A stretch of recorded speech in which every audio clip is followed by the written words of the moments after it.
Bonjour, chers invités, et bienvenue à notre émission spéciale 2030. Au voit chômage, c'est possible.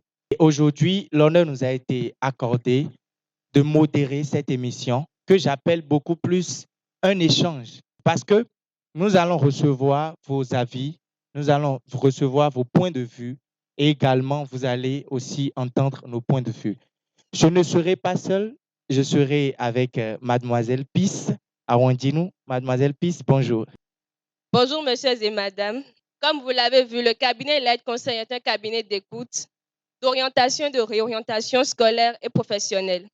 Elle fait aussi des formations et du coaching. Nous sommes en présence d'un panel varié et diversifié qui est composé notamment de M. Abalo Dodi, directeur du cabinet L'aide Conseil. M. Abalo, bonjour. Je me rappelle que lors de la préparation de cette émission, sur plusieurs propositions de thèmes, c'est celui-là, 2030, au revoir chômage, c'est possible, qui a retenu notre attention. Pouvez-vous nous rappeler, s'il vous plaît, les raisons qui ont poussé l'équipe du cabinet L'aide Conseil à le choisir? Alors, merci d'avoir introduit ce propos. C'est vrai que quand on m'a proposé ce thème, ce qui m'a intéressé, c'est le caractère direct, le fait que l'on associe la question de l'orientation avec la question du chômage. Parce que quand on rentre dans le système éducatif, quel est le but à la fin? C'est d'avoir des diplômes, mais c'est pour avoir un travail, un métier, que ce soit en auto-entrepreneuriat ou en étant salarié. Donc, le fait de pouvoir faire la corrélation entre les deux et d'en parler directement m'a intéressé. Et je crois que c'est le but de ce type d'échange, de pouvoir voir comment est-ce que c'est assez important de neutraliser la question de l'orientation pour le but final. Tout à l'heure, M. Abalo, vous avez mentionné le thème orientation, chômage, réorientation. Moi, par exemple, j'ai constaté que nous sommes tellement habitués à certains thèmes au point de ne plus comprendre ou au point de ne plus avoir la définition claire. C'est pour cette raison, je voudrais que chacun d'entre nous, nous puissions donner des définitions aux thèmes comme orientation, chômage, réorientation. J'aimerais remercier particulièrement les organisateurs de ce genre de talk show. Euh, je pense qu'on ne peut pas définir réorientation sans avoir parlé d'orientation.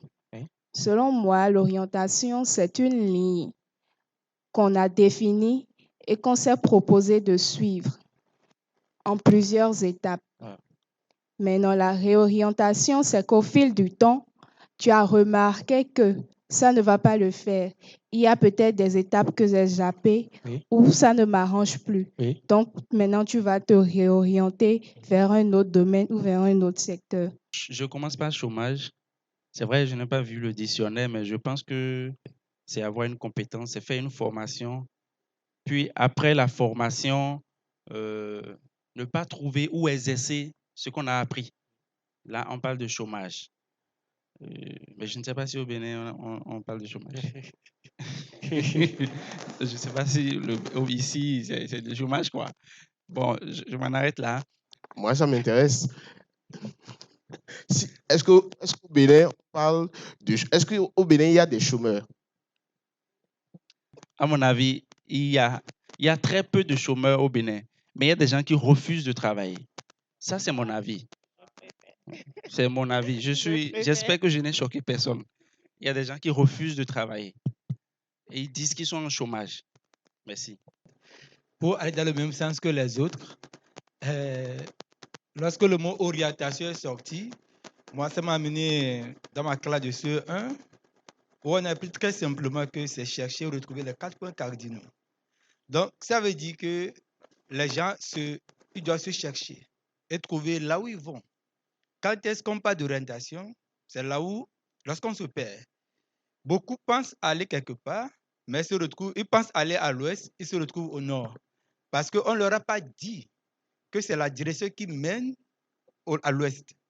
Donc, du coup, ils sont perdus. Et c'est comme ça que beaucoup sont perdus aujourd'hui.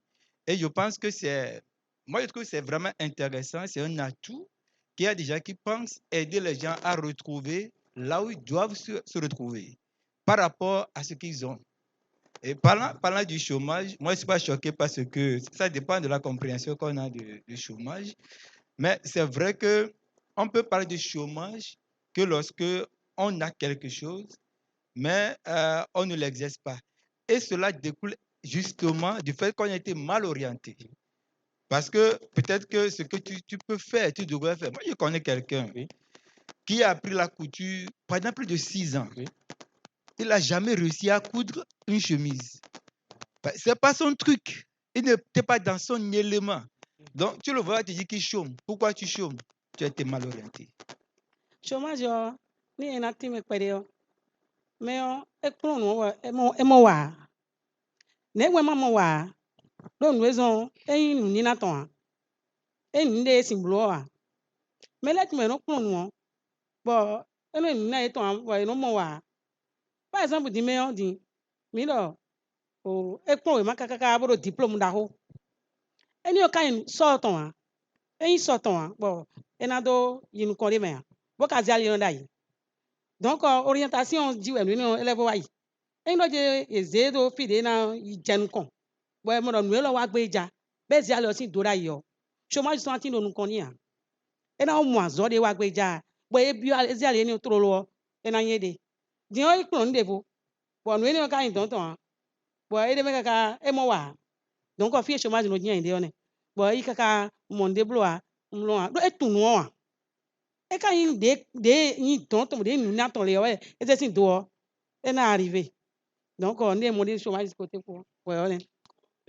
Moi, je vais dire qu'un chômeur, ou être au chômage simplement, c'est ne pas avoir de source de revenus.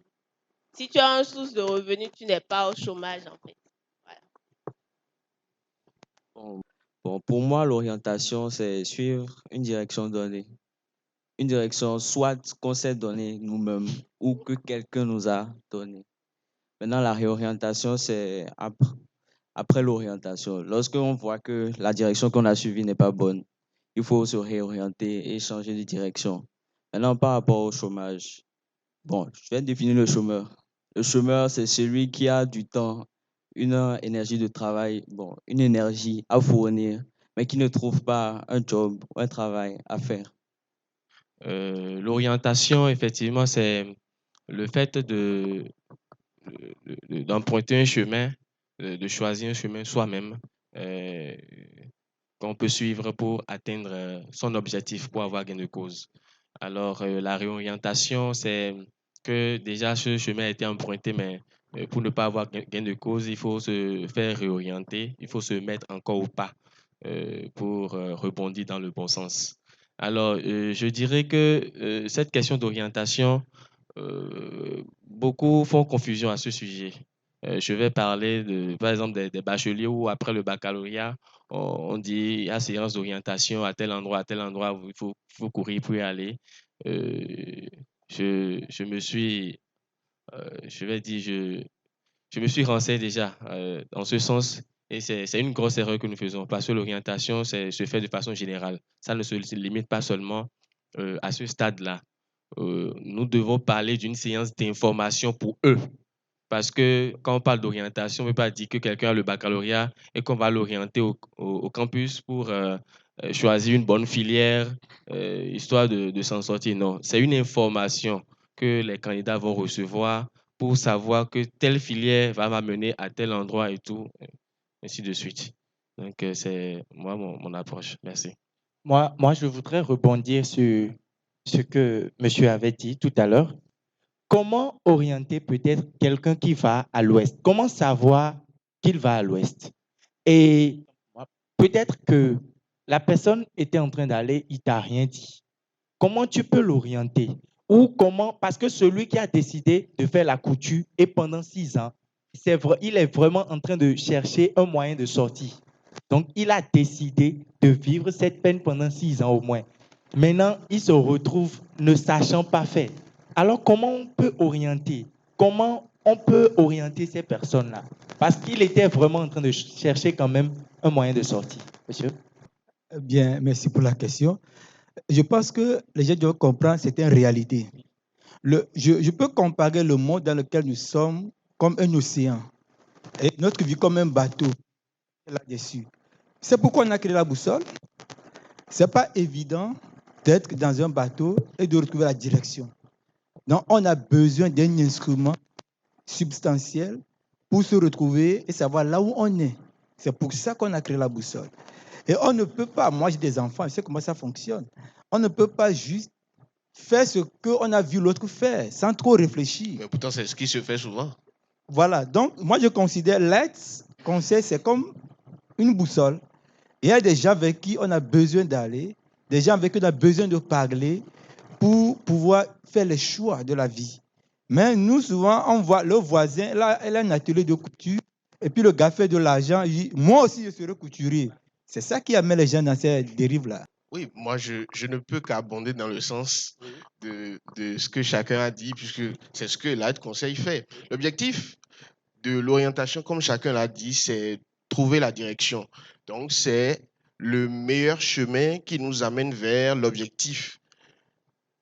Et ceci conformément à notre profil de personnalité, à nos motivations, nos compétences, nos dons, mais aussi à nos moyens. Si vous êtes étudiant, vos moyens sont les moyens de papa et maman, a priori.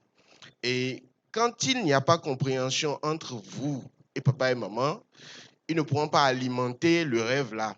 Je pense qu'il y a beaucoup qui ont déjà eu ce type d'exemple.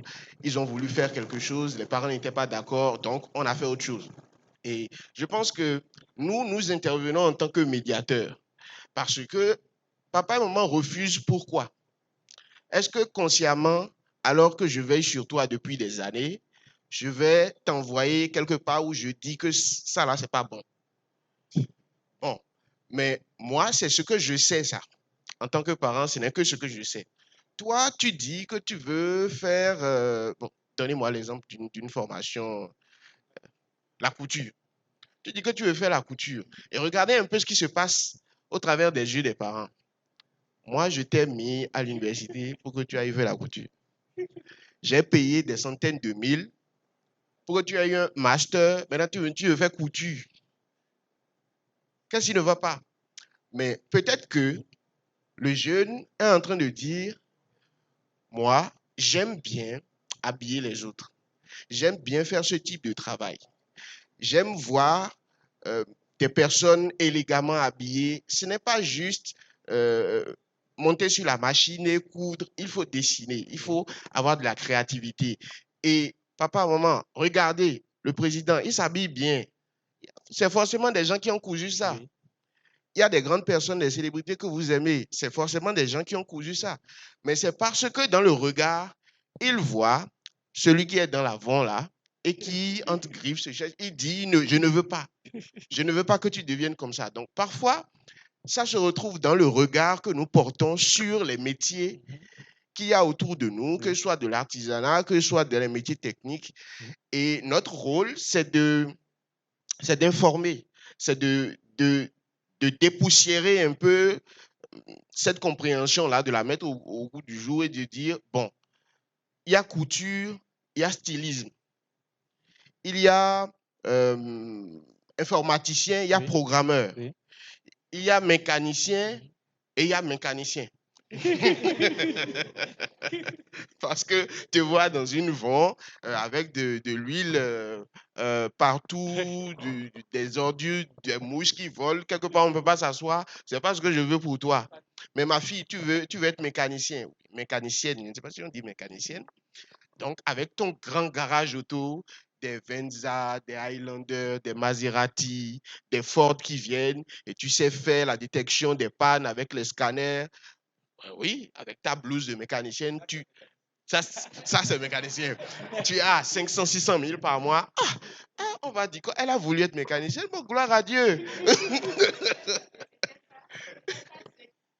Monsieur Nicanor demandait comment aider quelqu'un qui va à l'ouest Oui. et qui se trompe et se retrouve à l'ouest, à l'est plutôt. Oui. Il faut déjà que celui qui indique le chemin soit informé que là-bas, c'est l'ouest et que l'autre, c'est l'est. Sinon, je pense qu'il va envoyer l'autre au sud. Donc, il faut que, celui qui oriente soit informé, non seulement des corps de métier qui sont dans le pays, dans la sous-région et pourquoi pas sur le continent. Soit informé des compétences dont on a besoin pour aller apprendre ce métier-là. De combien on a besoin? Vos moyens sont les moyens des parents sont vos moyens. De combien on a besoin pour devenir steward ou pour devenir pilote? Ça fait un. La seconde question, c'est, je donne directement la réponse. Oui. Personne ne peut s'orienter si elle-même ne vient pas demander à l'aide. L'aide conseil ne peut pas savoir combien de personnes au Bénin ne sont pas bien orientées. Donc, il faut déjà que toi-même, quand tu te perds, que tu cherches maintenant à demander la route à quelqu'un. Moi, d'habitude, quand je prends et je me perds beaucoup, je préfère demander la route aux ZEM. C'est mieux. Que de demander à une personne indique. Parce qu'au moins, le ZEM, c'est lui qui passe dans les vents. Mais je ne te coupe pas, mais dans le pays, je pense que beaucoup sont habitués à continuer de se chercher. Tu es où maintenant? Bon, je me cherche. Je ne dis pas je cherche la route, hein. Je me cherche. Je ne dis pas je cherche la solution pour me retrouver, je me cherche. 2 mois après, il continue de se chercher. 2 ans après, il continue de se chercher. Alors que lui-même est perdu, en fait. Lui-même est perdu et on fait des chansons là-dessus. Moi aussi, je me cherche. Ah. Donc, je pense que les gens commencent... Enfin, il y a certains qui se sont habitués à se chercher. C'est vrai. Hein?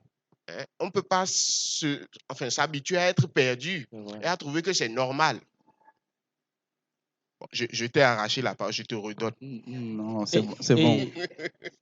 Donc, le processus normal, quand tu t'es cherché et que tu ne te retrouves pas, que tu demandes de l'aide. C'est ça. L'autre, maintenant, puisqu'il est informé, il peut t'orienter et dire non, ici se trouve, en fait, ce que tu es en train de dire là, en fait, ce n'est pas banquier que tu cherches à devenir. En fait, tu veux manipuler de l'argent. Mais le banquier, quand il manipule l'argent, il ne rentre pas parce que c'est l'argent des gens. Mais toi, dans ton désir, tu veux rentrer avec l'argent. Donc, ce n'est pas la banque qui est recommandée. Si tu vas et tu fonctionnes comme ça, tu risques de te trouver à la prison. En prison. Donc, c'est la criette. Maintenant, il y a criette. Donc, le jeune veut manipuler de l'argent et il trouve que c'est aller à la banque. Et celui qui oriente dit non, ce n'est pas la banque. Peut-être que tu es en train de chercher le commerce. Il faut aller à ton pas. Là, tu manipules l'argent et tu empoches. Mais le banquier, c'est l'argent des gens. Et lui, il ne peut pas empocher comme ça. Voilà, donc, il faut... je crois que c'est la réponse. Merci. Non, mais moi, si vous le permettez, moi, je veux compléter un peu le propos de M. Eudes. Vous savez, dans cette question d'orientation, ceux qui le faisaient jusqu'alors, en tout cas qui apportaient des solutions, c'était des ONG, des associations ou des personnes individuelles qui essayaient tant bien que mal de résoudre ces problèmes. Il y a aussi les professeurs dans les écoles qui essayaient de faire ce travail parce que le parent d'élève dit, c'est vous qui êtes avec lui, dites-nous dans quelle série il ira. Mais sous-entendu, dans quelle série il ira pour réussir au bac et pas pour réussir dans la vie. L'objectif, c'est de ne pas redoubler. Je ne paye pas pour doubler, tripler. Non. Faites le bon choix en fonction des notes pour qu'il ne redouble pas et qu'il ne choue pas au bac. Donc, la vision se limite au diplôme. Donc, revenons aux acteurs. Donc, c'était la typologie d'acteurs qu'on avait là. Mais M. Eudes l'a dit, il faut avoir un certain nombre de compétences, que ce soit au niveau psychologique, que ce soit au niveau de la connaissance du marché, que ce soit au niveau du comportement, que ce soit dans le domaine de la recherche. Et il est difficile de trouver une personne mobilisant l'ensemble de ces compétences-là. Donc, pour faire un bon travail, et c'est ce que nous avons réussi à faire à l'AID Conseil, c'est de mettre une pluralité de compétences. Le conseiller d'orientation, le psychologue, qu'il soit clinicien, de l'éducation, comportementaliste, du développement, le sociologue, le psychopédagogue, le recherchiste. Donc, un ensemble de compétences qui, ensemble, arrivent à poser un vrai diagnostic. Parce que l'objectif, c'est d'avoir un projet d'orientation, pas juste de te dire, bon, tel qu'on te voit là, avec tes notes, ce serait bien que tu fasses ceci. Mais une fois qu'on a dit, ce serait bien que tu fasses ceci, ça coûte combien? Combien de temps il faut? Est-ce que ça correspond à tes objectifs? Est-ce que ton environnement est favorable à ça? Parce que parfois, il y a des changements. Il y a de gros changements. Je ne veux pas casser l'ambiance, mais on a prévu des choses et puis l'un de nos soutiens s'en va. Il y a un décès. Et vous voyez que des trajectoires sont modifiées du jour au lendemain. Ou bien, la fille devient mère. Et simplement parce qu'elle est devenue mère, elle doit quitter l'école, soit c'est couture, soit c'est cuisine. C'est quoi? C'est la filière des filles qui deviennent mères. Mais si on avait un plan depuis le début, cet événement-là ne viendrait pas changer totalement la trajectoire. On dirait, bon, j'ai un plan, maintenant, il y a quelque chose de nouveau, je me réadapte. Je voulais être programmeur. Je vais changer, je vais différer la formation, je vais finir d'accoucher. Mais ce n'est pas une punition. On ne va pas punir d'avoir fait un enfant alors que tu étais sur les bancs et dire, à cause de ça, il blondé. Le ndé, là, c'est quoi, finalement? C'est une punition par rapport à ce qui s'est passé. C'est un événement de vie. Ça arrive. Ce n'est pas souhaitable. Nous, les parents, nous ne voulons pas ça. Mais quand ça arrive, est-ce qu'il s'agit maintenant de dire, va faire hôtellerie-restauration? C'est la filière de ceux qui ne sont pas intelligents? Ce n'est pas vrai. Pour concevoir un plat, un mets, pour concevoir des recettes et aller voir les plus grands chefs, il faut des connaissances en chimie, des nutritionnistes, il faut beaucoup de choses, depuis le plan semé jusqu'à la récolte, à la préparation, à la température, la préparation à froid, la préparation à chaud, la préparation moléculaire. Bon, on ne se lève pas, ce n'est pas Iblondé qui te conduit à préparer du mantindian moléculaire. Ou bien. Donc, c'est ce que je voulais compléter pour dire, effectivement, c'est un ensemble de compétences qu'il faut. Et l'objectif, c'est vraiment de poser un diagnostic sérieux, pas juste se basant sur les notes, c'est un outil. Les notes à l'école, c'est un outil. Oui. Ce n'est pas un mauvais outil. Utiliser tout seul, il n'est pas pertinent. Parce que ce que vous êtes aujourd'hui ne dépend pas des notes que vous avez eues au CP, oui, ni au C1, ou bien c'est au CM2, ou bien en 5e. Ce n'est pas évident. Donc, c'est un ensemble de choses. Et les outils, enfin, les notes font partie de l'outil.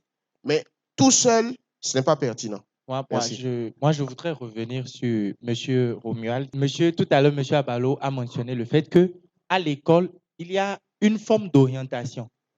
Moi, je voudrais savoir, M. Romuald, est-ce que vraiment à l'école, vous orientez les enfants?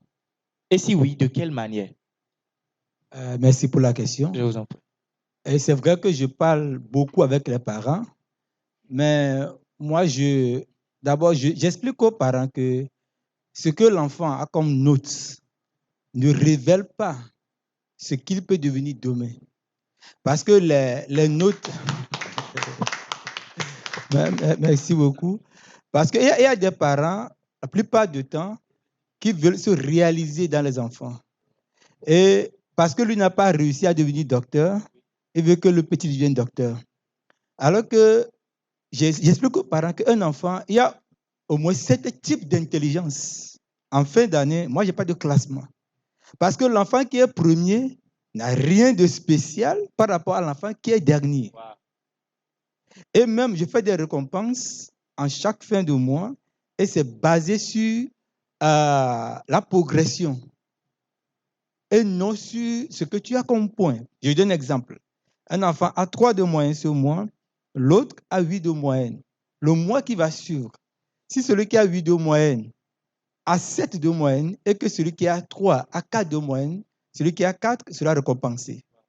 Parce qu'il a, il a évolué selon ses compétences, il s'est donné, il s'est appliqué, alors que l'autre, il a déjà la capacité. Il n'a rien à prouver. Donc, j'explique aux parents qu'il y a au moins 7 types d'intelligence et un enfant n'a pas forcément besoin d'être orienté juste par rapport au fait qu'il a 10 ou il a 15. Non. mais il faut retrouver dans l'enfant qu'est-ce qu'il a comme capacité, qu'est-ce qu'il aime faire.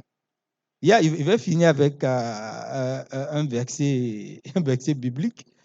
Il y a un proverbe qui a dit « Oriente l'enfant dans la voie qu'il doit suivre, et lorsqu'il sera vieux, il ne s'en détournera pas. » Ce verset, à la base, ne parle pas d'éducation, en fait. Ça parle du fait que oriente l'enfant sur la voie qui est destinée à l'enfant.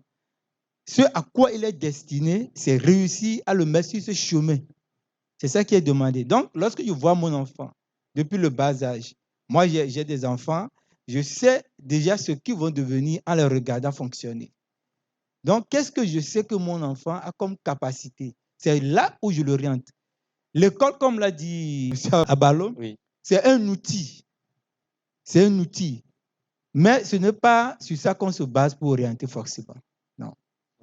Si vous le permettez, moi, je ne peux pas rester insensible à ce témoignage parce que ça fait partie des choses qu'on dit souvent, ça. Et des gens gagneraient à vraiment vous écouter. Moi, ça me rappelle, en classe de 4e, un professeur, si je dis le nom, les gens vont se rappeler de lui, un professeur d'allemand, M. Posset, je crois, et qui était notre professeur principal. Nous étions la 4e F et nous avions de mauvais résultats. Mais quand je dis de mauvais résultats, nous étions la dernière 4e de toutes les 4e. On était la dernière 4e.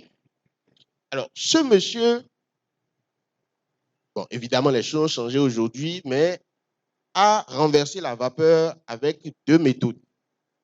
Vous vous en doutez, la première méthode était à grand renfort de bâton et de lanière. Bon. Évidemment, aujourd'hui, on n'est plus dans ce système. Mais qu'est-ce qu'il a dit qui était intéressant? Il n'a pas dit que tout le monde devrait avoir 17, 18. Il a cherché la progression de chacun avec 2 points. Tu as combien de moyenne? Tu as 7. OK.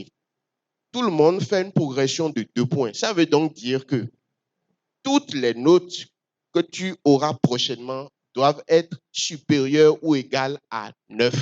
17 plus 2. Toutes les notes. Au moins. Donc, tu quitteras de 7 à 9. Ce qui a fait que on a compris que notre progression ne dépendait pas du regard des autres, enfin, ne dépendait pas du premier. On n'avait pas à se confronter au premier, au deuxième. Il s'agissait d'un travail personnel. Donc, pour se dépasser et non pour dépasser l'autre, parce que tu te vois à 7, comment je vais faire pour venir à 18, 19? Or, si je dis, je cherche 9, ça semble plus accessible. Ça n'a pas manqué. Le trimestre suivant, on a été les premières 4e. Wow. La première. On est passé de dernier à premier. Wow. Et avec le sourire, on nous tapait, mais on était contents. Donc, je voulais partager ça parce que ce genre de semences que des professeurs font en vous, parfois sans le savoir, vous donne une assurance par rapport à certaines choses. Nous, on a compris très tôt que c'est notre progression qui était importante. On n'avait plus besoin de regarder. Celui qui a 19, 18, ça ne nous stressait plus. Est-ce que tu as compris la leçon? Est-ce que tu as demandé? Maintenant, le renforcement négatif derrière, c'était de dire, vendredi soir, il y aura bang si tu as la moindre note qui est en deçà de tel seuil. Et tout le monde l'avait compris, donc on se soutenait. Et si moi je le vois aujourd'hui, ce sont des professeurs qui nous ont marqués positivement et que nous sommes fiers de rencontrer aujourd'hui. Et quand ils vont nous dire, où êtes-vous, qu'êtes-vous devenu aujourd'hui, on sera fiers de leur dire, nous sommes à tel niveau et pas, on se cherche. Par rapport à l'orientation à l'école, pour moi, les professeurs ne peuvent pas orienter des élèves. Pourquoi? Parce que l'école, je ne sais pas, pour moi, pratiquement personne n'a compris cette vision. L'école, ça n'évalue pas l'intelligence, ça évalue la mémoire. C'est le fait de répéter des exercices. C'est sur ça que tu es noté. Une personne peut être premier et tu peux être dernier de la classe, même peut-être être plus intelligent que le premier. Les notes là, c'est c'est relatif. Pour moi, les notes, c'est relatif. Pas parce que tu m'as dépassé aujourd'hui que tu vas pas te dépasser demain. Donc, l'école, là, c'est étudie la mémoire. Donc, les professeurs, c'est pas parce qu'il va voir que tu travailles en telle ou telle matière qu'il va vouloir t'orienter. Ça, je ne suis pas dans cette logique-là. Et les professeurs, souvent à l'école, ils encouragent à faire des métiers. Ils disent, tu vas travailler, tu auras la bourse, tu auras fait ci, tu auras fait ça. Mais le vrai objectif de la vie, c'est le bonheur. Ce n'est pas forcément d'être orienté. Peut-être tu es bon en couture, tu as fait la formation, tu es bon en couture, mais ce n'est pas ça vraiment qui te plaît dans la vie. Voilà que ce que tu as envie de faire, quand tu orientes dedans, tu n'es pas bon. Par exemple, une personne a fait une formation en couture et est fort dedans. Et maintenant, mais la couture, on l'a orienté dedans, mais la couture ne lui plaît pas forcément. Un autre domaine lui plaît. Voilà que quand on lui met dans ce domaine, il n'excelle pas bien. Or, pour lui, l'objectif réel, là, c'est d'être heureux, pas forcément de gagner de l'argent. Donc, comment orienter cette personne? Ok. Biologie, biologie, mais physique, mon ami a son docteur. Et quand c'est mon docteur, tu m'as pas tout le temps. Bon, on va Kandi, bon, docteur, bon, puis mon coton dit, on est dans le bon. Bon, docteur, mais et quand c'est mon Kandi, mais si vous voulez, elle ne tire pas toi, et non, pour un docteur. Pour ça, il doit retrouver le mango. Est-ce qu'on peut expliquer?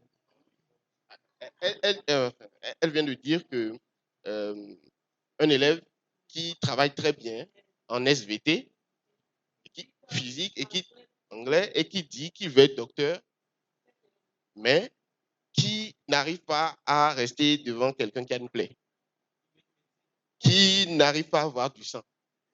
Donc, elle me demande de me prononcer sur ce qu'on peut faire pour cette personne. Déjà, il faut discuter avec lui et savoir qu'est-ce qui lui plaît dans le métier de docteur. Est-ce que c'est la blouse? Est-ce que c'est le fait que tout le monde vienne dire « Ah, docteur ». Est-ce que c'est l'argent? Est-ce que c'est le respect? C'est l'aura? Qu'est-ce qui lui plaît dedans?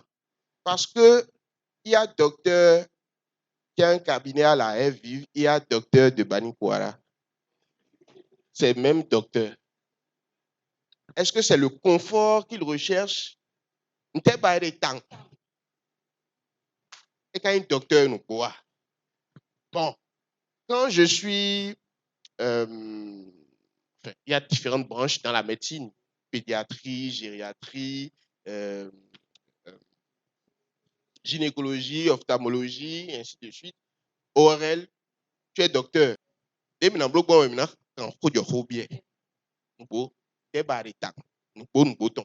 Ça montre vraiment que il faut un rapport de confiance quand on discute. Le cadre du cabinet permet qu'il y ait un rapport de confiance qui s'installe pour qu'on puisse aller réellement au-delà des clichés, au-delà du fait de plaire à qui que ce soit, de dire, moi là, c'est ce qui me plaît dedans, c'est l'argent qui me plaît dedans, c'est le fait que, bon, quand j'arrive quelque part, tout le monde s'abaisse et me dit, docteur, c'est ça qui me plaît. OK, mais alors, quels sont les autres métiers qui me permettent d'avoir les mêmes récompenses, qui me permettent de me sentir, bon, de me sentir valorisé. C'est comme ça qu'on peut commencer à régler ce problème. Deuxième question que je n'ai pas bien compris, j'avoue. Hein. Tu fais la couture, mais tu n'aimes pas, c'est ça? Oui, tu fais la couture, tu n'aimes pas, mais tu excelles. Mais tu excelles. Tu t'en sors, mais tu n'aimes pas trop. Ce n'est pas ton truc. Hein? C'est le français des jeunes. Hein, voilà. Maintenant, ce que tu aimes, on t'oriente vers, mais tu n'es pas excellent non plus. Tu n'es pas non plus bon. Tu ne t'en sors pas. Donc, c'est ta main, mais tu ne sais pas nager dedans. Mais l'autre, ce n'est pas ta main, mais tu t'en sors. Comment on peut orienter quelqu'un comme ça? Alors que, voilà, sans oublier que c'est le bonheur qu'on cherche. Donc, tu es en train de mettre soit argent, soit bonheur. C'est ça? Soit argent, soit bonheur. Pourquoi c'est soit argent, soit bonheur? Pourquoi il faudrait dissocier les deux? Moi, ce qui m'intéresserait là, c'est de t'apprendre à nager là où tu ne sais pas nager, mais tu es heureux. Parce que de toute façon, demain ne t'appartient pas. Tu dis que tu veux travailler là où tu n'es pas heureux pour pouvoir être heureux plus tard. Plus tard, là, c'est quand? À quel moment ça se termine, en fait? Ou à quel moment ça se déclenche? Le moment où tu commences à être heureux, sachant que tu n'as aucune emprise sur l'avenir. Aucune. Alors, et si tu essayais de commencer à être heureux maintenant, tout en cherchant un moyen d'avoir de l'argent? Le postulat qui veut que l'on choisisse entre bonheur et argent est un mauvais postulat. Nous ne sommes pas d'accord avec. C'est un piège, ça. C'est pour faire des gens frustrés. Comment je peux dire que je suis pauvre, mais je suis heureux? Bon, moi, si j'ai mon petit chez moi, c'est l'air naturel. Voilà, hein, bon, mais est-ce que tu as 5 000 pour moi? Tu peux me faire un momo? Ou l'autre cliché, c'est, écoutez, je n'ai pas vraiment le temps, je suis en 2 avions, j'ai beaucoup de soucis, je n'ai pas le temps. D'accord, je n'ai pas le temps. Mais c'est ce que tu voulais? Est-ce que c'était le but? Quand tu roquant, quand tu te battais, quand tu disais, voilà, je vais tout faire pour être heureux. Maintenant, c'est je vais tout faire pour ne plus avoir de temps.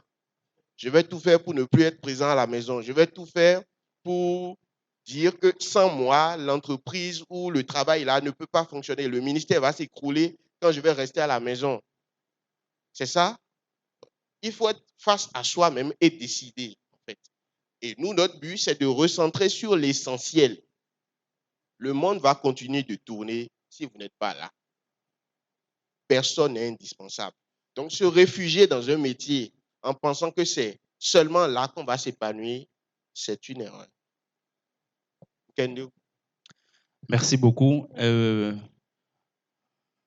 Cambio moment bon, je crois que il y a beaucoup plus en français que moi. Monsieur Abalo a déjà donné une bonne réponse que j'aime bien. Mais pour cette personne, par exemple, c'est peut-être important de savoir, de lui expliquer. Voilà. Pour celui qui oriente, c'est de lui dire, même si tu veux faire l'ophtalmologie, tu vas faire première année, deuxième année, troisième année, quatrième année. Et d'abord, avant cette première, quatrième année, tu vas passer par la chirurgie, tu vas passer par la maternité, tu vas passer par l'urgence. Tu vas passer à la morgue. Tu vas faire tous les services de l'hôpital, même si tu veux être ophtalmologue, même si tu ne veux pas voir le sang. Donc, il faut l'informer. Ce n'est pas comme si je deviens médecin avec la blouse blanche et que, bon, moi, je veux juste être... non, je veux juste faire... les gens qui parlent de nourriture, là. Je veux être nutritionniste, diététicien. Non, tu vas passer tous les services. Tu vas aller même en psychiatrie. C'est comme ça. Tu es utile partout. Donc, on t'amène dans tous les domaines pour voir ce que tu peux faire. En tant que diététicienne, comment tu peux intervenir à la chirurgie? Qu'est-ce que la personne ne doit pas manger avant de passer et qui peut aider peut-être l'organisme à bien se régénérer? Donc, il faut l'informer déjà qu'il y a tout ce parcours. Maintenant, nous, à Light, le psychologue peut travailler avec cette personne-là. Peut-être que dans son enfance ou bien dans son inconscient se trouve en fait un choc d'une première vue de sang que la personne n'a pas voulu, mais ce désir d'être médecin est là. L'enfant veut devenir médecin, mais la première fois que l'enfant a vu le sang, c'est peut-être le sang de sa mère. Le sang de sa mère est différent du sang du simple patient. Parce qu'il y a une relation émotionnelle là. Donc, peut-être que ce choc est resté pendant longtemps et on n'a pas traité. Donc, aider cette personne peut-être à traiter sa difficulté à voir les gens malades peut se révéler en fait la solution pour orienter bien. C'est-à-dire, en fait, c'était ça la solution, mais il fallait que cette personne guérisse d'une blessure antérieure. On ne sait pas. Mais à l'aide, on cherche les moyens quand même de bien vous orienter. Voilà. Pour la question de monsieur Nelson, oui. Excusez-moi, je pense qu'on a un problème. Super. On se fait des illusions. La plupart du temps, on se fait des illusions.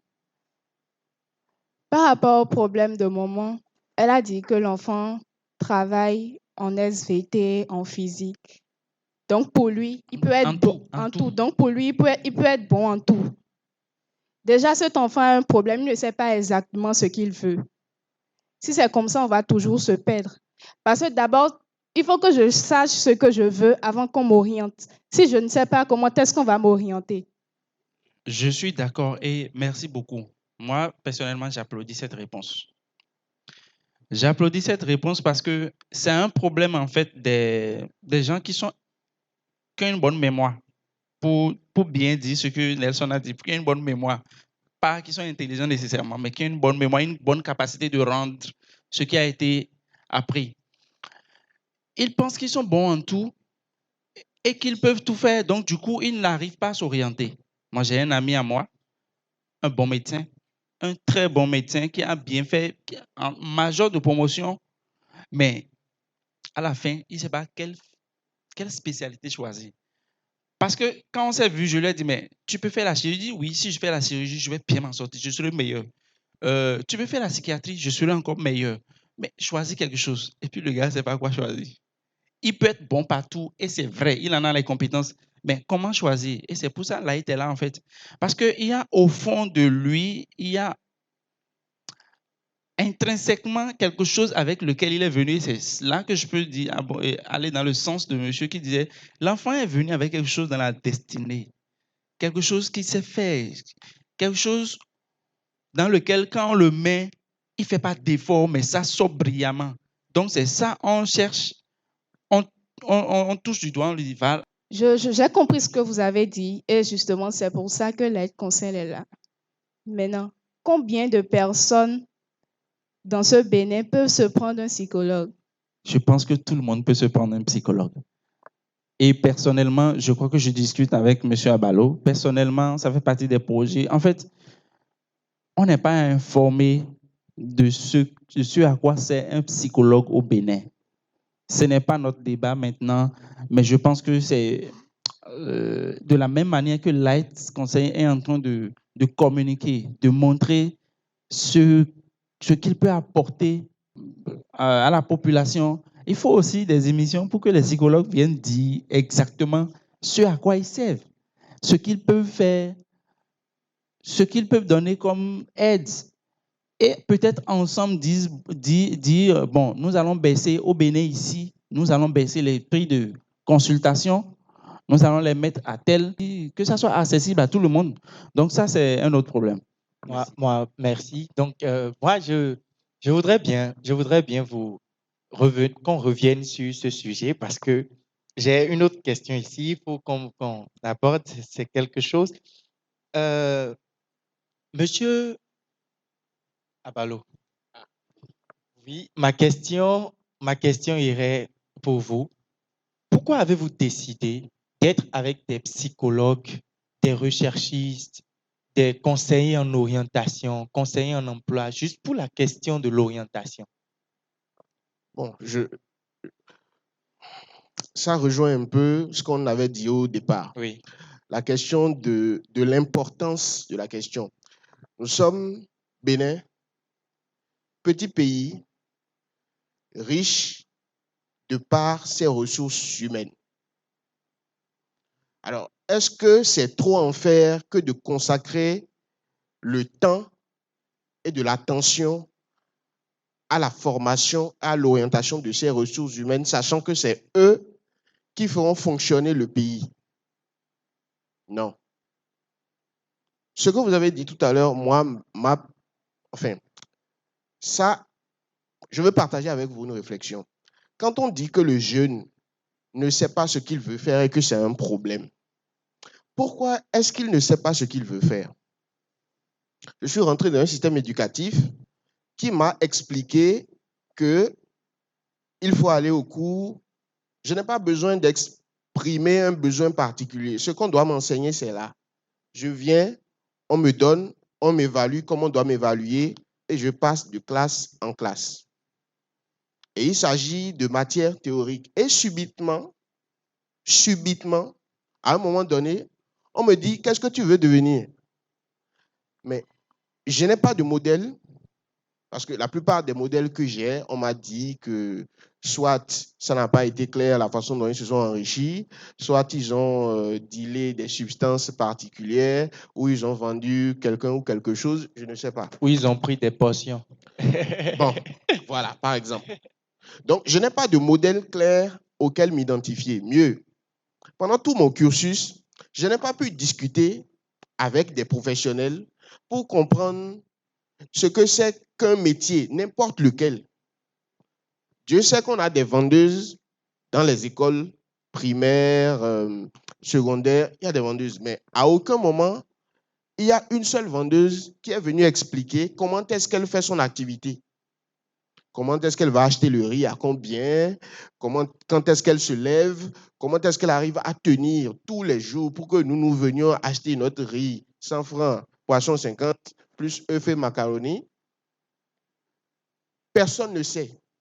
Et on se surprend à demander aux jeunes de devoir déclencher, comme si c'était de la magie, ce savoir-là. Mais il ne sait pas parce que la société n'a pas fait en sorte de lui donner les informations. Donc, moi, j'aimerais que les jeunes se déculpabilisent. Ce n'est pas de votre faute. Ce n'est pas de votre faute. L'information doit être accessible.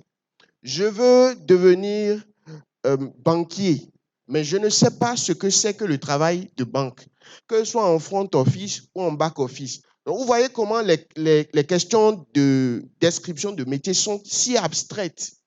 Et donc, arriver à ce moment, à cette échéance-là où on dit vous avez le bac qui n'est pas un diplôme de maturité, en griffe, hein?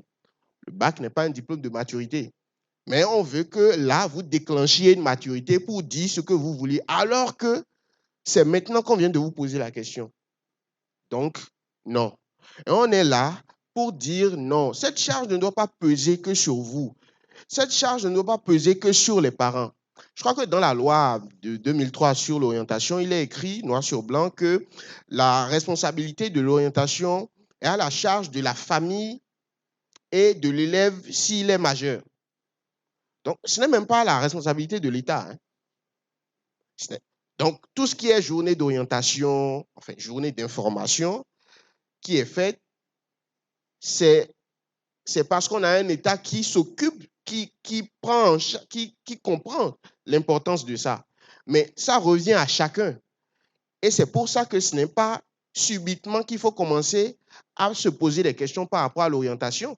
Comme beaucoup l'ont dit ici, c'est depuis tout petit qu'on commence à avoir une vision sur comment est-ce que les enfants sont, quel est leur profil en construction, comment ils jouent. Et il y a un secret, c'est dans le jeu, souvent qu'on arrive à voir ça facilement. Parce qu'il n'y a pas d'enjeu, justement. Et on n'essaie pas de prouver, on s'amuse. Et donc, les comportements sont plus spontanés. On n'arrive pas à se cacher. Donc, c'est pour ça que nous sommes là, c'est de vous décharger de cette culpabilité-là qui ne vous permet pas d'avancer, en fait. Vous avez besoin d'informations, vous allez voir des gens qui vous donnent l'information. Si vous l'aviez, vous allez faire les choix qui sont les vôtres, peut-être qu'ils ne seront pas les bons, mais au moins vous auriez quelques outils pour faire ces choix-là. D'où l'ensemble des services que nous mettons en place, les programmes How-to, les programmes d'information dans les écoles, les universités, quand les promoteurs acceptent de nous laisser entrer pour discuter avec les élèves. Parce que pour t'expliquer ce que c'est que le métier de professeur, ce que c'est que le métier de foreur, de grutier, de maçon, il faut bien que le professionnel vienne et que tu lui poses de vraies questions. Quels sont les problèmes auxquels tu fais face? Comment ça se passe? Combien tu gagnes? Pour que je puisse dire, ah, moi, je veux faire ça plus tard. Ou bien, moi, je veux régler le problème que tu as là aujourd'hui pour gagner beaucoup d'argent plus tard. Je ne vais pas être trop long. Oui, en parlant, quand je vois ce panel de personnes que vous avez autour de vous, essayez de visualiser avec moi un peu cette image. Lorsque vous prenez les animaux sauvages, vous mettez les lions, vous mettez le lézard, tout le monde, au pied d'un mur et que vous déposez un trésor sur le mur et que vous demandez qu'ils aillent chercher, le lion ne peut jamais y arriver. Le lézard n'aura pas de problème pour y arriver. Mais le lion peut se voir être vraiment inutile. Maintenant, je pense que le travail à faire, c'est d'arriver à montrer au lion qu'il est vraiment lion. Parce que s'il ne sait pas qu'il est lion, il va se battre comme le lézard pour atteindre la hauteur là, il ne va jamais y arriver. Et je pense que c'est le travail des psychologues, peut-être d'arriver à montrer à la personne qui il est. Parce que les gens se cherchent. Pourquoi? Ils ne savent pas qui ils sont. Parce qu'on veut ressembler à quelqu'un, on veut faire comme quelqu'un, mais on ne sait pas qui on est. Mais lorsque tu vas te découvrir et tu vas découvrir ce qui est en toi, c'est plus facile de réaliser que toi, tu peux monter un mur ou toi, tu peux chasser plutôt un animal. Mais lorsqu'on ne te le révèle pas, tu vas juste photocopier alors que tu n'es pas une photocopie des autres. Tu es authentique quelque part. Donc, il faut chercher l'authenticité là et le révéler. Je voudrais, excusez-moi, poser des questions à ces jeunes qui sont là, comme moi. Je pense qu'on doit avoir à peu près la même tranche d'âge. Je n'ai pas forcément été orientée, même s'il y a eu un suivi à la maison. Donc, j'aimerais savoir si à votre niveau, il y a eu une orientation, si papa, maman, si des professeurs vous ont orienté, à quel niveau vous êtes, en quelle classe vous êtes, s'il y a quelqu'un qui vous appuie, qui vous donne de l'aide dans vos choix. En fait, moi, j'ai jamais été orientée. J'ai été au bac l'année passée. Ça n'a pas marché. Et je voulais demander, j'aimerais poser une question. Parce que moi, c'est mon papa qui m'a dit de faire la littérature. Oh, moi, je n'aime pas travailler en français. Je n'aime pas le français, tout ça là. Mais moi, ma matière préférée, la matière que moi j'aime le plus, les matières que j'aime le plus, ce sont l'espagnol et l'anglais. Et j'ai dit à papa que je ne veux pas faire la A1. Mais il a dit qu'il me connaît et c'est ce que lui, il veut de moi. Donc moi, je dois faire la A1.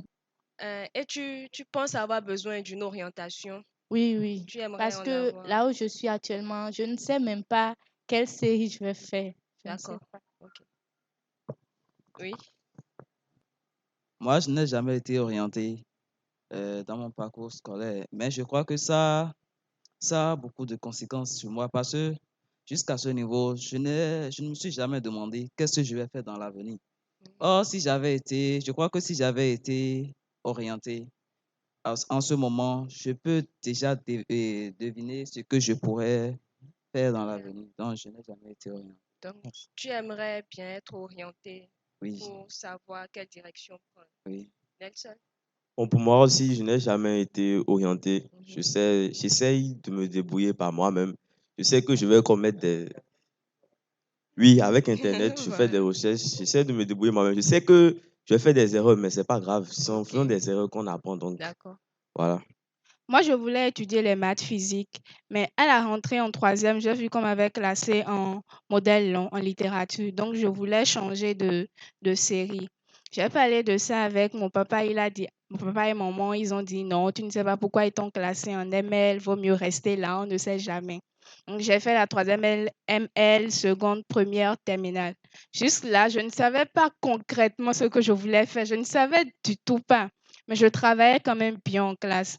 Donc, après le bac, en terminale, il y avait les fiches les choix de filière qu'on devait remplir, tout et tout. Donc, je suis revenue à la maison avec la fiche. On a dit, il faut voir dans les matières dans lesquelles tu travailles pour faire le choix des écoles pour pouvoir bénéficier de la bourse. On n'a pas tenu compte de ce que je voulais. Moi-même, je ne savais même pas ce que je voulais faire. Donc, je faisais tout ce qu'on me disait. Donc, j'ai tenu compte des matières dans lesquelles je travaillais correctement pour faire le choix. Donc, après le bac, j'ai eu la bourse dans une école. Je ne savais même pas ce qu'on faisait dans l'école. La filière, je ne savais pas, on a dit de partir.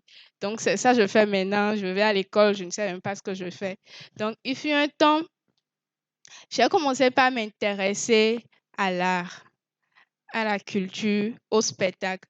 Donc, j'ai postulé pour une formation en art dramatique et j'ai postulé comme ça, je ne savais même pas que j'allais être retenue. Donc, j'ai été retenue pour la formation et j'ai suivi la formation. Donc, depuis la formation, je ne sais pas, mais je vais dire que je sais, ne serait-ce qu'un peu, ce que je veux réellement faire de ma vie. Des fois, quand on me demande, j'ai honte de dire, qu'est-ce que tu veux faire? Je veux être actrice comédienne. Toi, tu travailles comme ça, tu veux être actrice comédienne, tu penses pouvoir gagner ta vie avec ça. Genre, des fois, je suis confuse, je ne sais plus trop comment faire. Donc, je ne sais pas si tout ce qu'on avait eu à me dire, on appelle ça orientation, je ne sais pas. Maintenant, je veux une vraie orientation. Je veux maintenant une vraie orientation pour savoir où aller, comment faire, parce que je sais maintenant ce que je veux faire. Je veux pas que ça plaise à quelqu'un ou pas. Je sais ce que je me sens à l'aise. Je suis heureuse quand je suis sur scène, quand je joue. Je me sens vraiment à l'aise. Donc, je ne veux plus que quelqu'un me détourne de ce chemin. J'ai besoin d'une. Moi, mais je vais témoigner. Hein. Oui. En troisième, un matin, on nous a amené des fiches. On dit de choisir la filière. On était en troisième. Les grands sont en seconde, première, terminale là-bas. On s'est regardé. Mon voisin a dit que lui va faire la C. Et un autre, je vois le premier a dit qu'il va faire la D. Est-ce que moi, je suis bête? Donc, moi aussi, je vais faire la C ou la D. Et j'ai dit, c'est quoi la différence entre les deux? Que quelque part, il y a biologie, quelque part, il y a mathématiques. Et que la D, là, c'est pour les boss. Moi, j'ai écrit la D. J'ai écrit la D. Finalement, je crois que l'information a remonté. On en a discuté. Non, on n'en a pas discuté. C'est quand on m'a classé en G2 que moi, j'ai dit, bon, c'est pas ce que j'avais écrit sur le papier. Je me rappelle que j'avais dit la D. On avait dit que les autres séries, là, c'est pour ceux qui ne travaillent pas bien. C'est pour ceux qui ne sont pas intelligents. Ah. Et on peut pas me dire, comme elle, on ne sait pas pourquoi ils t'ont classé là. Donc, le choix a été fait pour, enfin, disons par peur. Parce que comme on ne sait pas, eux, ils savent pourquoi on t'a mis là-bas. Donc, Vlavo, si tu vas chercher la D, comme tu dis là, tu seras dernier, tu seras déqueen, tu vas échouer seulement. Donc, comme moi, je voulais réussir, je suis allé en G2, et ça n'a pas loupé, j'ai fait le bac 2 fois. Merci. Moi, par contre, je funais toujours dans les bibliothèques, tout et tout. Donc, déjà en quatrième, je suis tombé sur un livre de psychologie de l'adolescent. Et je n'aimais pas les bandes dessinées, en fait. Je voulais les gros livres des savants, là, parce que je voulais, je ne sais pas, quelque chose me poussait là. Donc, quand j'ai lu le document, j'ai dit, waouh, j'aime ce travail-là. C'est ça qui me plaît. Vous allez voir, quoi. Le système est bizarre, quoi. Je vais maintenant dire au professeur, je vais être psychologue. Mon professeur dit, c'est quoi ça? Et après, je me retrouve dans un collège catholique. Je dis, et quand ils veulent classer les gens, je dis, je ne sais pas quelle série je vais faire, mais je vais être psychologue. Et on m'a mis en A. Ils m'ont mis en A. Mais dans tous les domaines, toutes les séries, on me mettait, je m'en sortais. Après, quand je quitte là pour un collège public, ils disent, bon, on va te mettre. Je dis, je ne sais pas où vous allez me mettre. Je vais être psychologue. Ils disent, non, psychologie, ça, c'est la médecine. Mettez-le en D. On m'a envoyé en D. En D, je ne m'en sortais pas trop bien parce que les mathématiques étaient un peu, mais tout le reste, je m'en sors bien. Après, le surveillant, je devais aller en première, je crois, et on me dit, bon, et qu'est-ce que tu vas faire? J'ai dit, je ne sais pas ce que, comme série, mais je vais être psychologue. Il dit, non, mais qui l'a mis en D? Non, mais c'est là. On m'a encore renvoyé en A. Donc, j'ai fait presque, c'est-à-dire, c'est seulement la C, je n'ai pas fait. On m'a envoyé en B. J'ai fait quelques semaines là-bas, on m'a sorti. Donc, je leur disais, je ne sais pas, mais je veux faire la psychologie. Jusqu'à ce qu'après le bac, j'ai dû faire au bac en première, je faisais la A1. Donc, j'ai dû passer le bac. Et quand je suis venu maintenant, j'ai regardé dans le plan du gouvernement, tout et tout, et j'ai mis bac toute série. J'ai dit, oh les gars là, bac toute série, mais j'étais au bac, j'étais obligé, parce que la première année, de reprendre des livres de la terminale D pour connaître les trucs sur les neurones, tout et tout, parce que j'en avais besoin. Donc, le système ne m'avait pas bien orienté dans la série qu'il fallait, parce qu'eux aussi n'étaient pas informés. Je pense que ce que je voulais dire en prenant la parole, les gens du droit doivent mettre dans les constitutions que les enfants ont droit à l'orientation.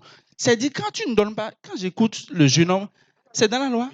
Et pourquoi on ne fait pas ça? Ça veut dire que donc les gens, bon, je m'étais. Donc c'est un droit. Donc chaque enfant a le droit d'être. Je m'étais. Moi, je voudrais répondre à la question de mademoiselle Pisse. Voilà. Je pense que je n'ai pas été aussi orienté. Et sinon, moi, le parcours que j'ai eu à faire, si j'avais été vraiment orienté, je pense que je ne serais pas à cette étape-là. Je ne serais pas là. Et j'ai bien suivi mon cursus scolaire. Après le baccalauréat, j'ai décroché le bac A2.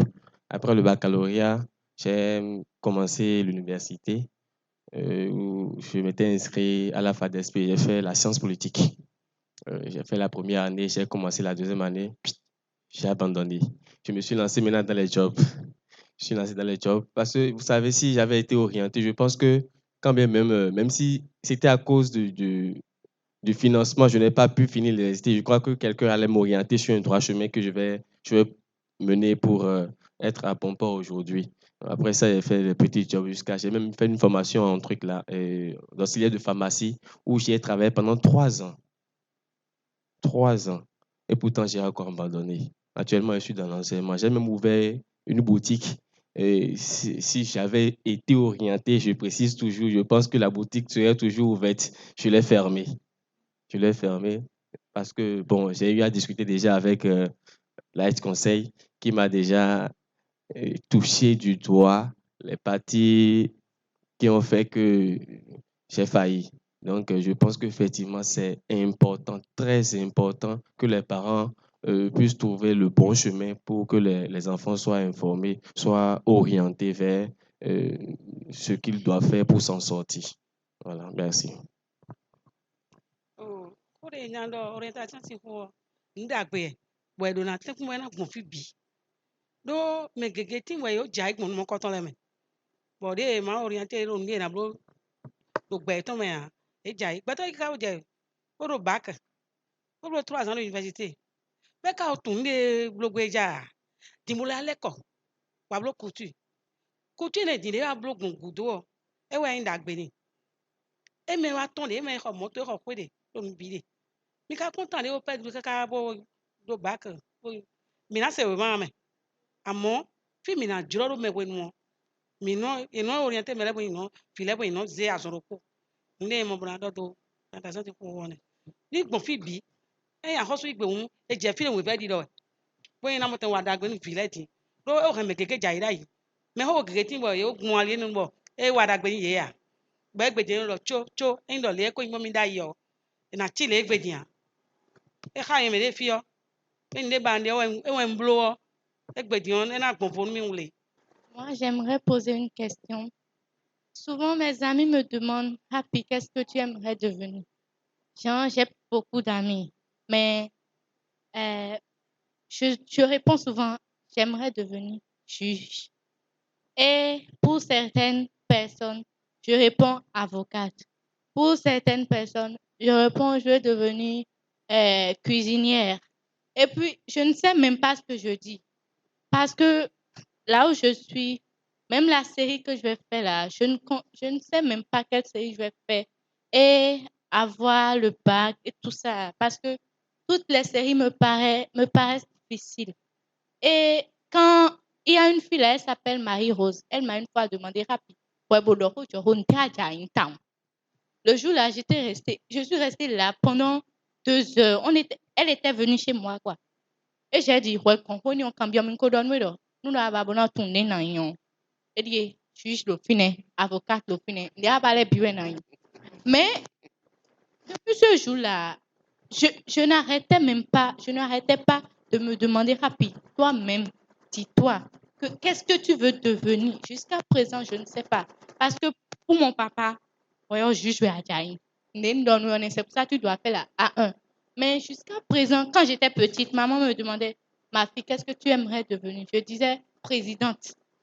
Maintenant, je ne sais même pas, jusqu'à présent, je ne sais pas ce que je veux devenir. Donc, j'aimerais que vous m'orientez vers...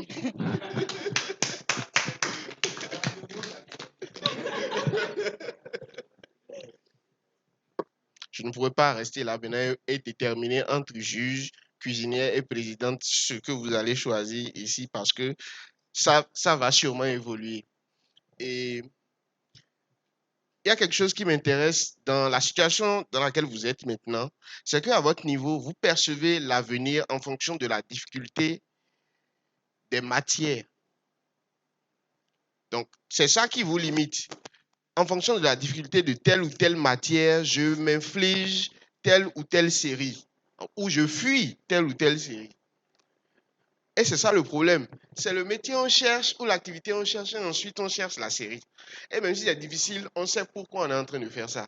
On ne cherche pas la série et on fuit des matières et ensuite avec le diplôme qu'on a cherché en esquivant les mauvais coefficients là, maintenant on se dit, bon, je vais faire quoi avec? Donc c'est la première chose. La deuxième chose, c'est vraiment, quand devenir au cabinet, c'est parce que il faut un cadre de confiance, un cadre où il y a du temps et de l'attention pour vous. Du temps et de l'attention. Du temps pour discuter et de l'attention portée sur vous. Ce n'est pas sur ce que papa veut. Ce n'est pas sur ce que maman veut, mais sur ce que vous voulez. Et si vous ne savez pas ce que vous voulez, on est là pour vous montrer ce qui est disponible. Ce qui est disponible ne se limite pas au métier que l'on connaît, parce que vous pouvez créer de nouvelles choses, vous pouvez inventer de nouvelles choses.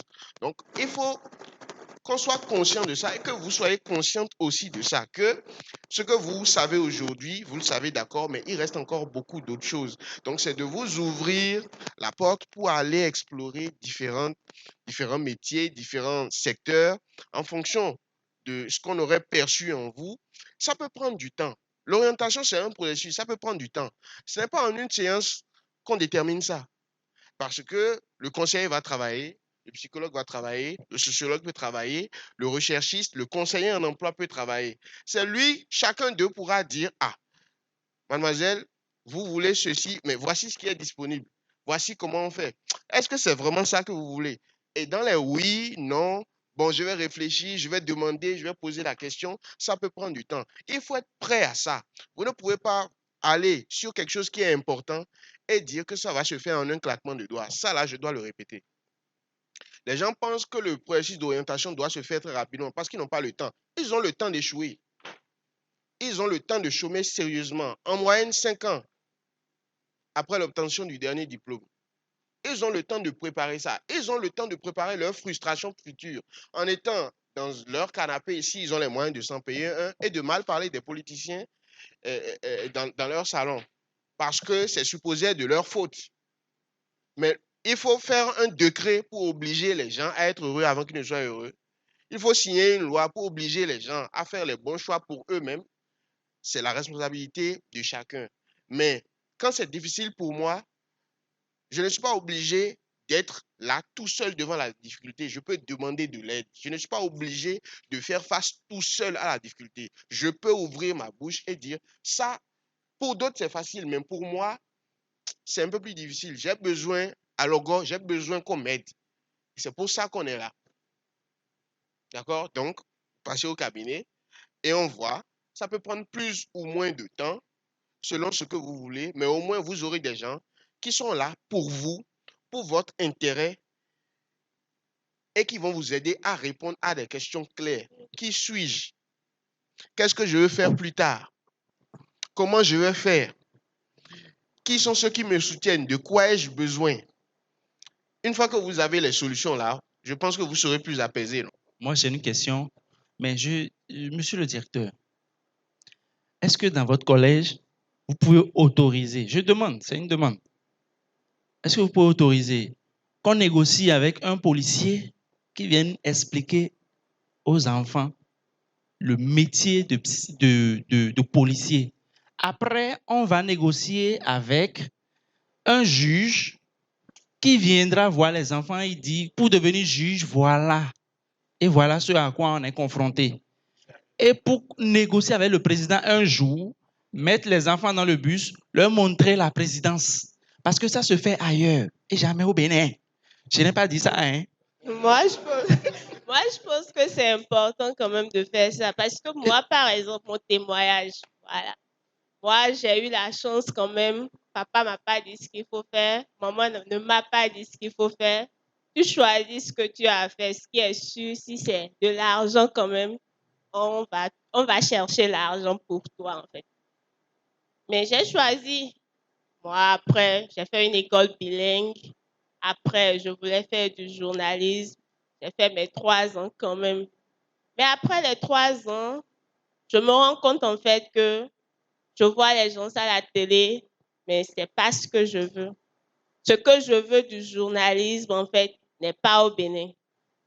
Du coup, j'ai fait quand même mes 3 ans. J'ai fait les stages Radio Planète, Ado, Radio Tokpa et tout ce qu'on veut après, mais c'est pas ça en fait. Si j'avais quand même eu la chance de discuter avec un journaliste qui me dit au Bénin, c'est ça, ou pour écrire un papier, par exemple, il faut faire ci, il faut faire ça. Tu vas sur le terrain, c'est pas toujours ce que tu as prévu que tu vois sur le terrain. Je pense que je vais peut-être pas choisir de faire le journalisme, en fait. Donc, monsieur le directeur, c'est une demande et peut-être que votre collège va être un pilote. C'est vrai, avant de venir ici, je ne pouvais pas imaginer la richesse que j'allais découvrir en vous écoutant. Parce qu'il y a tellement de limitations. Vous savez, le petit garçon à qui on a toujours remis un syllabet écrit en blanc-noir avec un gars qui est toujours sur une moto, le jour va arriver à s'acheter une moto, c'est fini, il a atteint le but. Donc, il y a des choses, on n'a pas créé beaucoup d'ouverture aux gens. Par exemple, lorsqu'elle parlait, ça m'a tellement touché. Parce qu'on n'a pas créé d'ouverture. Comme vous l'avez dit, on n'a pas exploré beaucoup de terrain avec les enfants. Donc, il y a tellement de limitations. Il y en a, c'est juste la télévision, ça s'arrête là. Et ceux qui voient la télé, en fait, ce n'est pas la réalité. Parce que les gens font quelque chose, mais comment ils sont arrivés là, ils ne savent pas. Donc, c'est comme ce qu'elle a dit aussi. On le disait souvent, hein, moi je suis togolais, et on a tellement parlé de notre président que quand tu demandes à l'école que voulez-vous devenir, l'enfant dit il veut devenir président. Parce qu'il y a des mains. C'est tellement ancré dedans. On ne crée pas d'autres opportunités. Donc, c'est tellement important. Moi, je n'ai pas encore créé le collège. Je suis dans la 5e année. J'ai le primaire. Mais déjà, en vous écoutant, j'ai déjà fait un projet déjà pour les enfants. Donc, c'est vraiment important. Et je veux dire merci beaucoup. On n'est pas en train de clôturer, hein, mais je dis un grand merci pour cette vision parce que c'est une grosse machine qui peut transformer beaucoup de choses. Beaucoup de choses. Et il y a une grande responsabilité, surtout envers les parents. Vraiment. Dis-moi, vider les timbres, si dogo nous étant, nous étant contre nous bloquer déjà. Par exemple, vider dit, bon, et t'es contre le son paré dit, à moi c'est, c'est tout le vis pour dire, tout dit, c'est radio, pour dire, tout le monde dit, il y a nos vieux, qu'on est beau pondé, radio les blés, moi dit, là, c'est ma bloqué, et là, ça.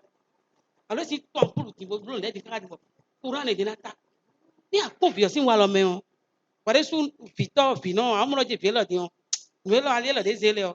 Il faut c'est bureau mais bien non un bureau mais bien non pas exemple vide timbo amo afọ pa mi to lo dia ni eze bo chan le pro amo bi dion e da fo kwa ho an gbe be na yon bi be tan ko do ni edi timbo bo do teme da ho si il faut c'est bureau da ho be bien non chubo na ni nde gbe me fi mais gan me me de jina ba fo pa to do ni a mais gan lo me jina to awuni a amo aye bon et là yo voix na blonia me wi la jina bloti donc do mi ze vi mi ton le mo do ko mo ko ton ye so gudo e o na yin na bia chômage do mi le o e na yi ko pede ni mo ko de mo de woni ni e gbon mi do mo lo.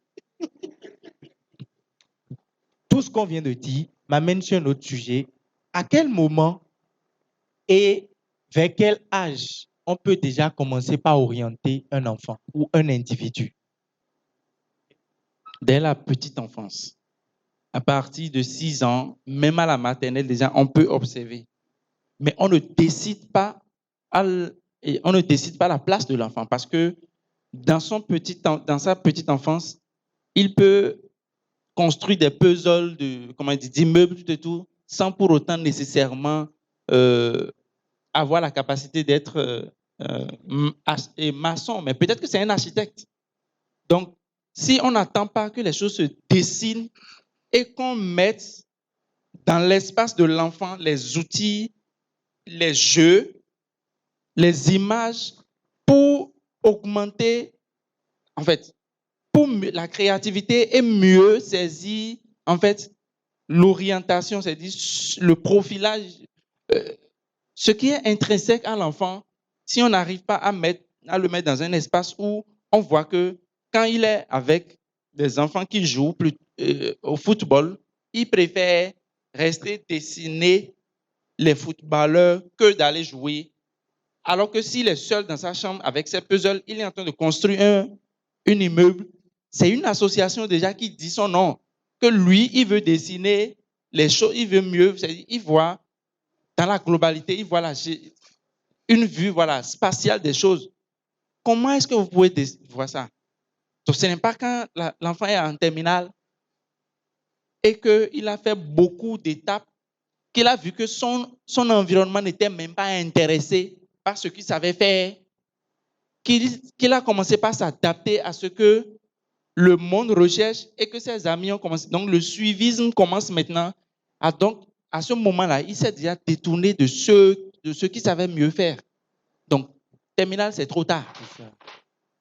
Quatrième, en tout cas, entrée en sixième, je pense qu'on peut se rattraper là. Okay. On peut se rattraper là. Mais le meilleur moyen, c'est depuis la petite enfance. Merci. Quand vous avez dit terminale, c'est trop tard, bon, il y a des gens qui vont suivre et qui vont se dire, mais c'est fini.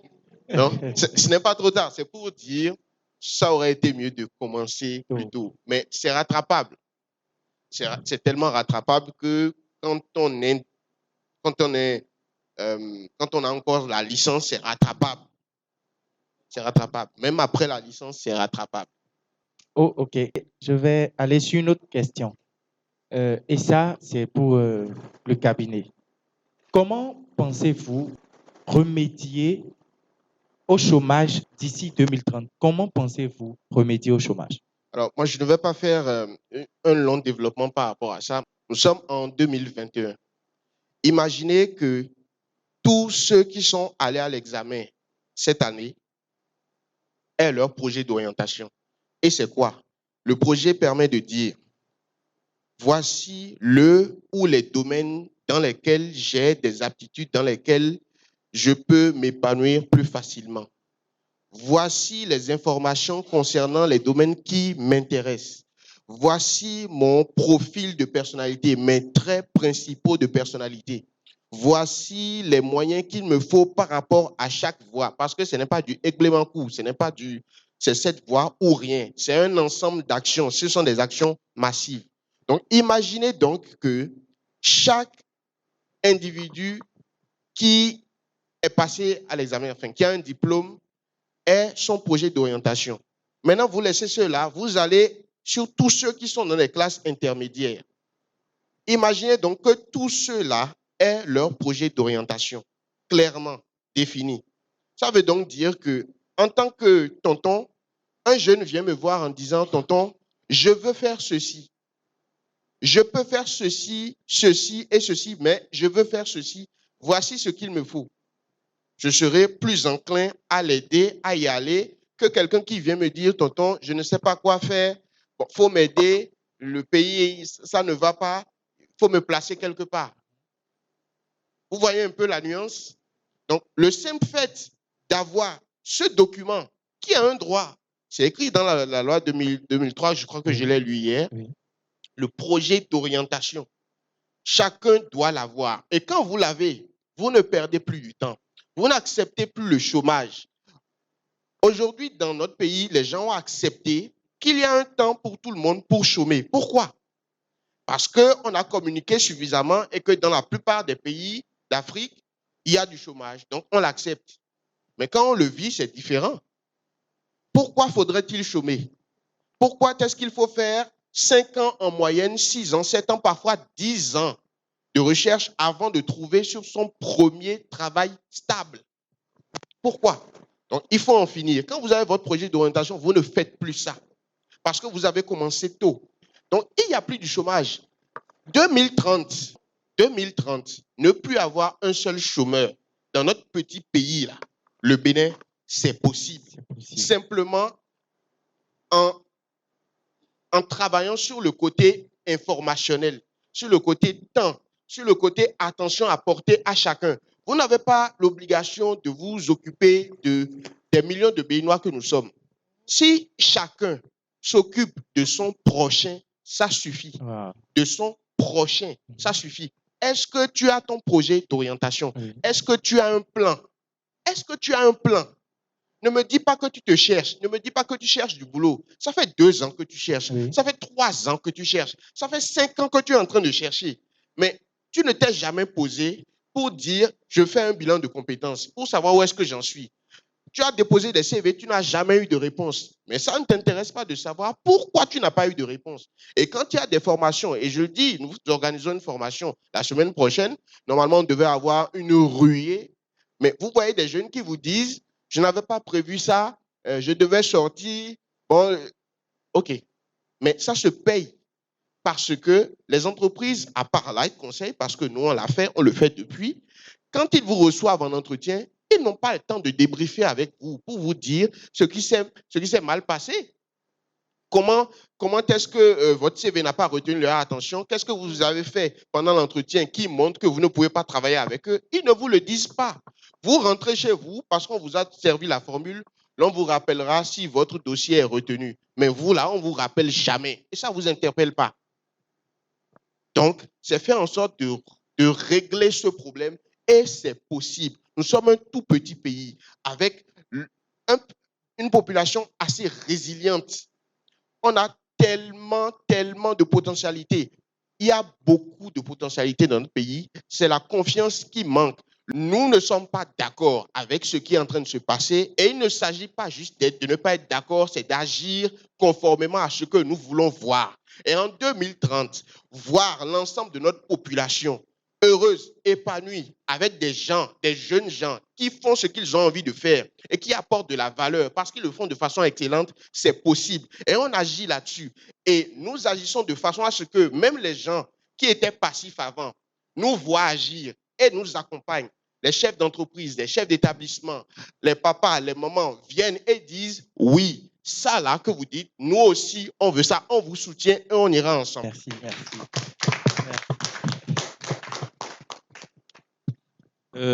Comme un mot de fin, je pense que pour une superficie de 114 763 km², et je pense qu'en 2020, ils ont dit 12 millions d'habitants environ. Je pense que pour si peu de personnes, dans un si grand espace, on ne peut pas dire qu'on chôme.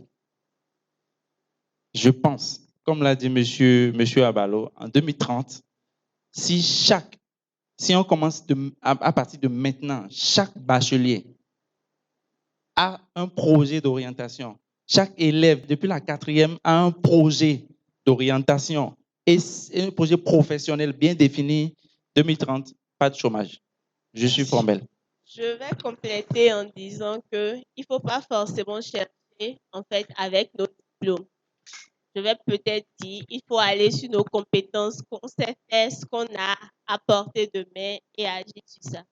Moi, je pense que le problème qui se pose maintenant, c'est un problème d'information. Vous avez parlé de projet d'orientation.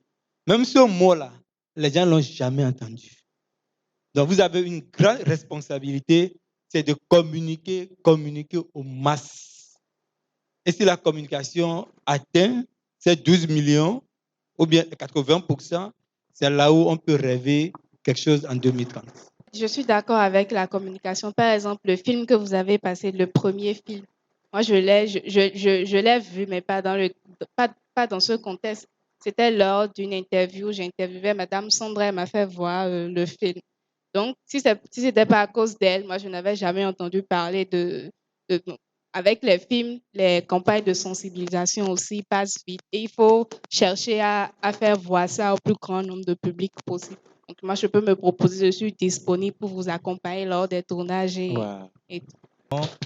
Merci. Et M. Omiak, tout ce que vous avez dit, ça joint ce que M. Abalo a dit. Il dit, occupons-nous de nos prochains. Si vous pouvez le dire à votre proche le dit à son proche, je pense que ça va atteindre les 12 millions de personnes que nous sommes. Donc, nous sommes vraiment à la fin de cette émission. Et mademoiselle Pis Arondino, mademoiselle Pis, nous sommes à la fin. Merci, monsieur Nicanor. Merci tout le monde. Je vous remercie pour votre disponibilité. Et je tiens à vous rappeler que le cabinet est disponible pour les consultations, les partenariats, les collaborations. Donc, n'hésitez pas à nous appeler. J'espère qu'on se reverra très bientôt. Bonne journée à chacun de vous. Bonne suite de journée à tout le monde.